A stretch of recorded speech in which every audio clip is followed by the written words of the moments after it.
9 months after being recaptured by government forces, the 250-hectare Ground Zero in Marawi City is still in ruins. Its rehabilitation bogged down by land procurement delays and other problems. Kay Imson has this story. In May last year, a fierce firefight between government troops and the Mountain ISIS group erupted in Marawi City.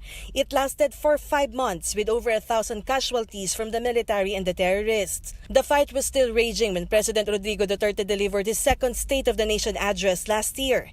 He asked for an extension of martial law in Mindanao, not just to put an end to terrorism, but also to focus on Marawi's speedy recovery. Next week, the president will deliver his third State of the Nation address. Yet, nothing much has changed in Marawi City. Task Force Bangon Marawi was supposed to start the rehabilitation of 250 hectares of the city's most affected area this month. But inside Ground Zero, destruction could still be seen everywhere. The task force said Bangon Marawi Consortium, the first developer, was not able to pass the government screening process. They are now eyeing another company but it still needs to undergo the Swiss challenge. Para masigurado natin na yung saktong tamang developer ang ating mapipili, yung developer na matatapos yung proyekto, no? Nakita natin na kailangan ito. Mahirap kasi yung isimulan natin with the wrong developer tapos pabibitin tayo in the end. Minor setback lang naman ito. Nakikita namin na ma-achieve pa rin yung target date of completion for the development. Construction should have started in the first quarter of the year, but until now, they are still fixing documents for land procurement. Outside Ground Zero, there is a thriving business center.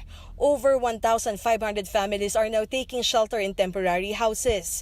According to Marawi City Hall, there are still about 2,000 families in evacuation centers, while more than 20,000 families are still taking shelters with relatives elsewhere.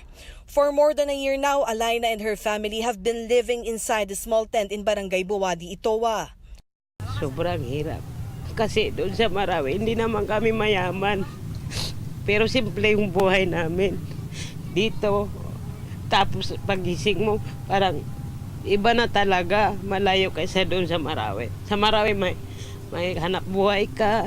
Dito wala. Hindi kasi natin pwedeng pagsabay-sabayin lahat, ano? So among those who are qualified, ipa-prioritize din. Hindi natin maipatayo ng sabay-sabay lahat ng temporary shelters kahit yan ay napakarami. Siyempre, we could only build so much. The task force hopes to relocate all the evacuees to transitional shelters within the year. For News 5, I am Kay Inson. We are One News.